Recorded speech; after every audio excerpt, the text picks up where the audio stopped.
Quand une chanson va être à succès ou pas. Mesdames, messieurs, ce soir, je vous emmène derrière le rideau épais qui a longtemps dissimulé l'homme derrière les mots. Michel Sardou, un nom gravé dans la mémoire collective, un artiste qui a fait vibrer la France entière avec ses refrains entêtants et ses textes parfois dérangeants. Mais qui soupçonne réellement l'ampleur des batailles, des rancœurs et des blessures qu'il a accumulées au fil des décennies?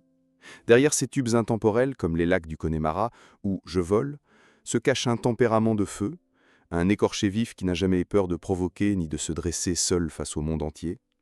À ses côtés, l'ombre de ses adversaires plane encore. Claude François, Renaud, Johnny Hallyday, Coluche, France Gall. Autant de noms illustres qui ont croisé sa route, parfois pour l'aduler, souvent pour le défier. Ce soir, chers téléspectateurs, préparez-vous à découvrir l'envers du décor, à plonger dans les méandres d'une carrière fulgurante, mais semée de conflits, de mots assassins et de confessions inattendues.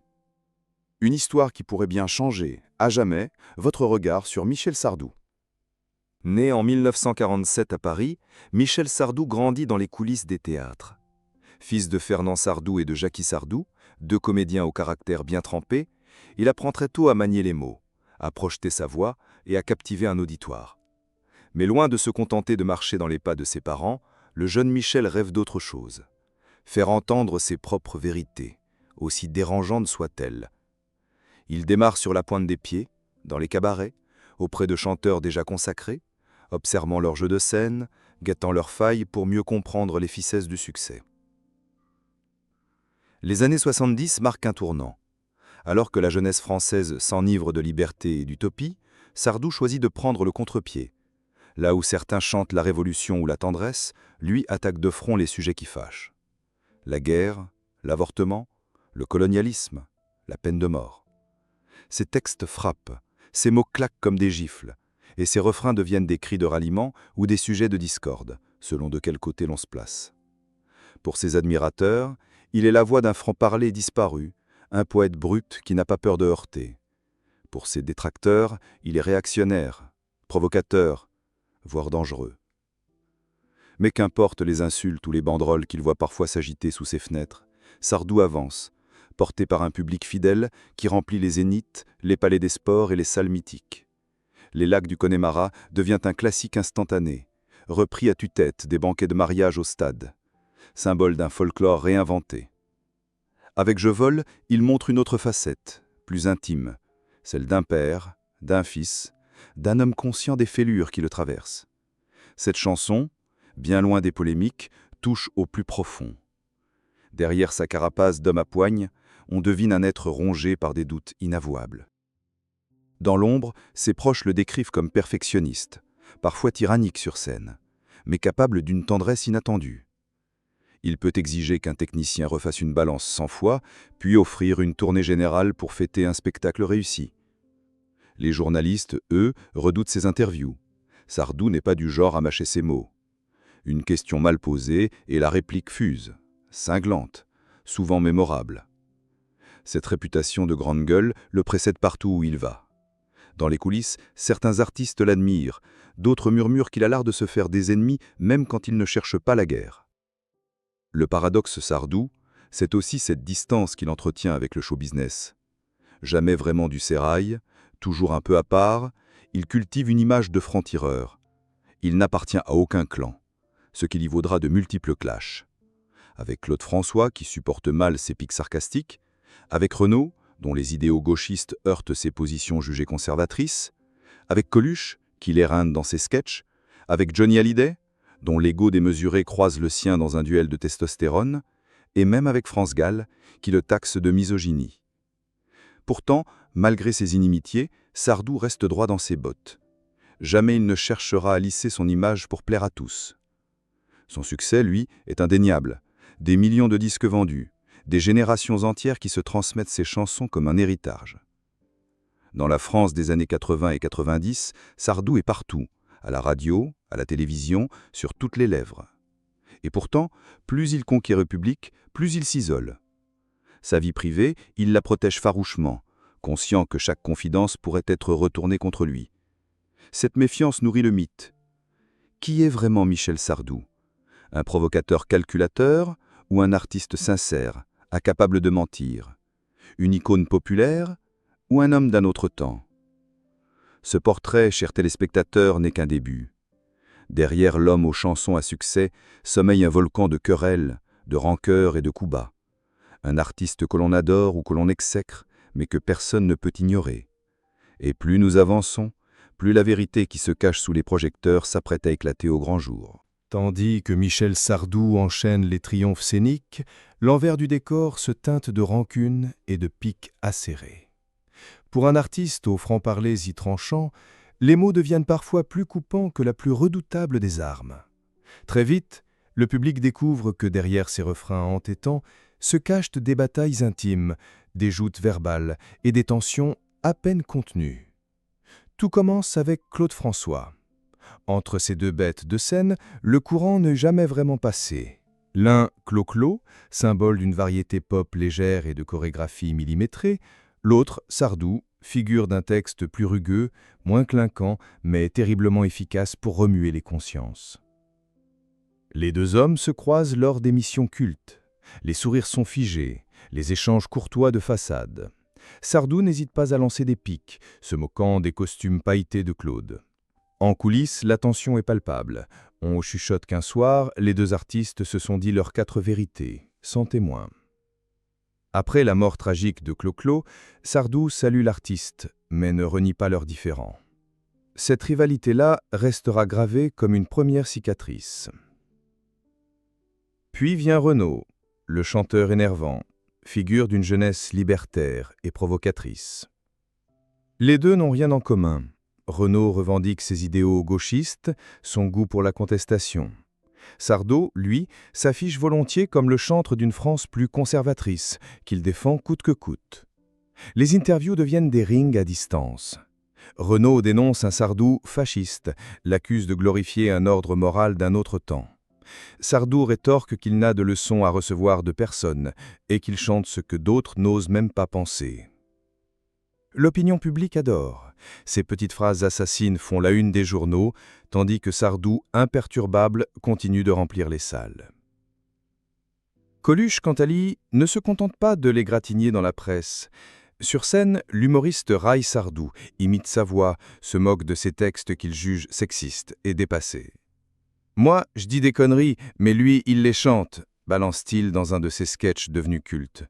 Blessé, mais jamais à court de répartie, Sardou réplique publiquement « Je préfère encore chanter mes bêtises que d'en déverser chaque soir sur scène ». La guerre est déclarée, les mots claquent comme des gifles, et derrière ces échanges se cachent des blessures d'ego profondes que ni l'un ni l'autre ne prendra jamais la peine de soigner. Avec Johnny Hallyday, la rivalité est d'un autre ordre. Les deux monstres sacrés partagent le même public, la même démesure, le même goût pour les foules en délire. Mais derrière leur sourire de façade, chacun guette la moindre faiblesse de l'autre.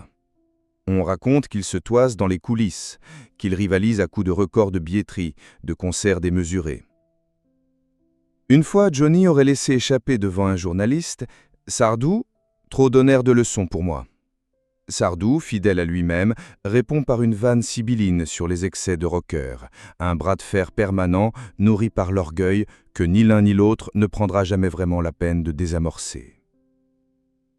Et puis il y a France Gall, la chanteuse protégée de Gainsbourg et figure d'une pop plus innocente, ose ce que peu de femmes du milieu osent à l'époque, critiquer frontalement les paroles de Sardou. Elle l'accuse d'écrire des textes misogynes, rétrogrades. Sardou, piqué au vif, se défend mollement.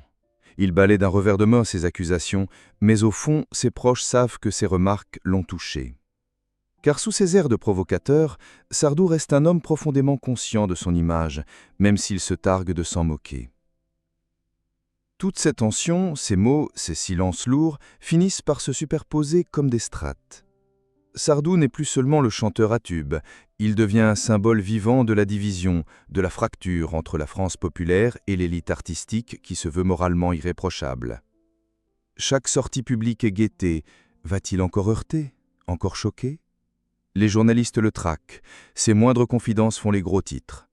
Mais ce qu'ils n'ignorent, chers téléspectateurs, c'est que derrière ces attaques, ces inimitiés proclamées, Sardou traîne un mal plus profond, La peur d'être trahi par ceux qui l'admirent, la crainte de finir seul, réduit à ses souvenirs de gloire. Ce drame latent, tissé de maux et de rancune, est sur le point d'exploser.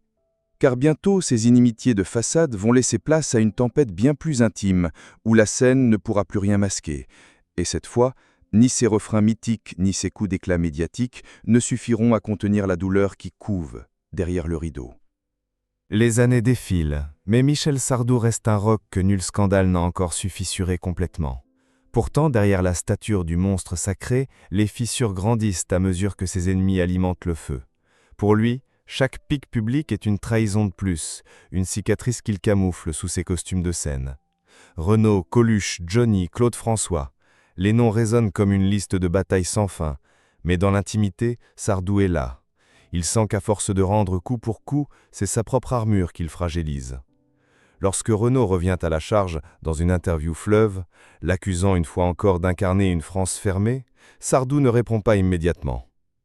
Dans ses loges, il tourne en rond, ronge son frein, griffonne sur des feuilles volantes. Puis, sur scène, face à ses fans, il lâche une phrase énigmatique. À force de ne cracher dessus, ils finiront bien par se noyer eux-mêmes. Les rires fusent, les applaudissements couvrent ses doutes, mais dans ses yeux, ces musiciens devinent l'ombre d'un homme qui doute pour la première fois de sa force. Les médias, eux, flairent le filon. Des anciens collaborateurs se mettent à table, colères homériques en studio, exigences jugées tyranniques, mocassins balancés sans filtre. Sardou encaisse, note chaque phrase, mais ne montre rien. On n'abat pas un chêne centenaire avec quelques ragots, lance-t-il à la presse. Pourtant, dans la solitude de ses chambres d'hôtel, il relit ses articles, obsédé par la moindre rumeur. Là où le coup de grâce surgit, c'est quand Johnny Hallyday, pourtant rival de longue date, mais parfois complice, lâche au détour d'un micro tendu « Michel finira seul, c'est comme ça ». Une sentence terrible, car Sardou redoute plus que tout la solitude. Cette phrase, il ne l'oubliera jamais. Et comme pour exorciser ce sort funeste, il remplit ses salles encore et encore, hurle ses refrains comme pour tenir les fantômes à distance. Mais une nuit, tout déraille. Un journaliste, à qui Sardou s'était confié naïvement sur ses blessures intimes, publie des extraits de lettres privées. On y découvre un homme amer, rancunier, inquiet de son héritage. Le scandale explose. Ces mots bruts, détournés de leur contexte, deviennent des munitions pour ses ennemis. Certains fans doutent, d'autres le défendent bec et ongles. Sardou, lui, reste muet. Sa voix s'éteint l'espace d'un instant quand il monte sur scène quelques jours plus tard. Pour la première fois, il cherche ses mots, trébuche sur un couplet qu'il connaît par cœur depuis 20 ans. Ses proches comprennent qu'un cap est franchi. La bête de scène a saigné et le monde l'a vu. Dans ses rares confidences, Sardou avoue à demi-mot qu'il ne sait plus sur qui compter. Ses enfants, ses musiciens, son public, tout lui paraît à la fois proche et terriblement lointain. Lui qui a bâti sa légende sur le rejet de toute compromission, doit maintenant composer avec sa propre fragilité. Car sous les projecteurs, c'est bien une guerre interne qui se joue. Le roi Sardou vacille, mais il ne refuse pas de tomber sans un dernier acte. Et vous, chers téléspectateurs, êtes-vous prêts à découvrir ce qui attend cet homme qui a toujours préféré l'affrontement au pardon? La réconciliation semble impossible, mais parfois même les plus prudes laissent couler une larme juste avant l'ultime levée de rideau. Et puis, quand tout semblait figé dans la rancune et le silence, le destin offre à Michel Sardou une échappatoire inattendue. À force de batailles, de mots acerbes et de nuits d'insomnie, il comprend que ses vrais ennemis ne sont pas toujours ceux qui l'ont insulté publiquement, mais bien ces années entières passées à refuser la main tendue. Un soir de printemps, après un concert bouleversant à Bercy, il disparaît sans un mot pendant des jours. Son entourage, inquiet, le retrouve dans la maison familiale, seul, entouré de vieux disques et de lettres jamais envoyées. C'est là qu'il décide de rompre le cercle vicieux. Il prend son téléphone, compose un numéro qu'il avait juré de ne plus jamais appeler, celui de Renaud. Les premiers mots sont hésitants, presque douloureux. « On est peut-être trop vieux pour ça, mais tu crois qu'on pourrait parler ?» À l'autre bout du fil, la surprise est totale. La discussion dure des heures, rouvre des plaies, mais referme aussi des blessures que le temps avait laissées béantes. Ce soir-là, Sardou comprend qu'aucun article de presse, aucune ovation, aucune pique ne vaut la chaleur d'un pardon sincère. Dans la foulée, il tente aussi d'adresser un mot à la mémoire de ceux qu'il n'a jamais pu retrouver. Claude François, disparu trop tôt pour entendre une excuse. Coluche, parti dans un fracas qui laisse encore des regrets. À Johnny, il envoie une lettre posthume, pleine de pudeur et d'humour, où il admet qu'au fond, il se ressemblait bien plus qu'il ne l'avouait. Ses gestes ne réparent pas tout, mais ils fissurent la muraille qu'il avait bâtie autour de lui. Sa famille, longtemps témoin muet de ses colères, découvre un homme capable de s'excuser sans élever la voix. Lors d'un dîner, son fils lui glisse « Tu vois, papa, même toi, tu sais dire pardon. » Sardou, ému, ne répond pas, mais son regard, embué, parle pour lui. Et sur scène, à nouveau, sa voix semble moins rugueuse, presque tendre, quand il entonne « Je vole ». Certains spectateurs jurent avoir vu ses larmes couler, furtives, sous les projecteurs.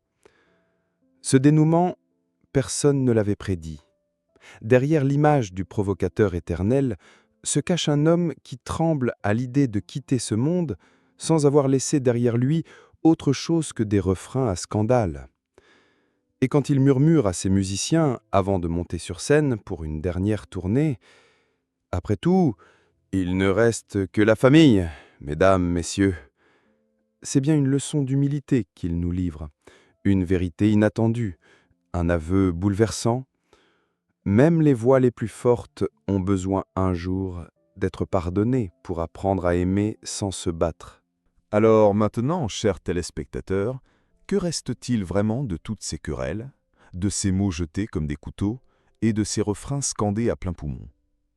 Michel Sardou, que l'on croyait indomptable et hermétique au doute, nous laisse en héritage bien plus qu'une discographie. Il nous offre le reflet d'un homme qui, malgré sa rudesse, a su poser un genou à terre pour tendre la main à ceux qui l'avaient blessé. Cette réconciliation tardive suffit-elle à effacer les blessures? Peut-être pas, mais elle murmure une vérité que chacun de nous porte. Même derrière la plus solide des voix se cache un cœur qui attend qu'on lui pardonne. À vous qui avez fredonné les lacs du Connemara, ri avec Coluche ou applaudi Renon, que pensez-vous de cette histoire? Le pardon est-il une faiblesse ou la seule issue pour ceux qui portent trop de colère? Sardou nous le prouve. On peut provoquer, choquer, diviser, et pourtant espérer un jour une paix fragile, même tardive. Car au fond, mesdames, messieurs, derrière les rideaux rouges des plus grandes scènes, il ne reste parfois que des regrets, quelques mots que l'on aurait dû dire plus tôt, et le frisson doux saveur de savoir qu'il n'est jamais trop tard pour baisser la voix et dire simplement « Je suis désolé ».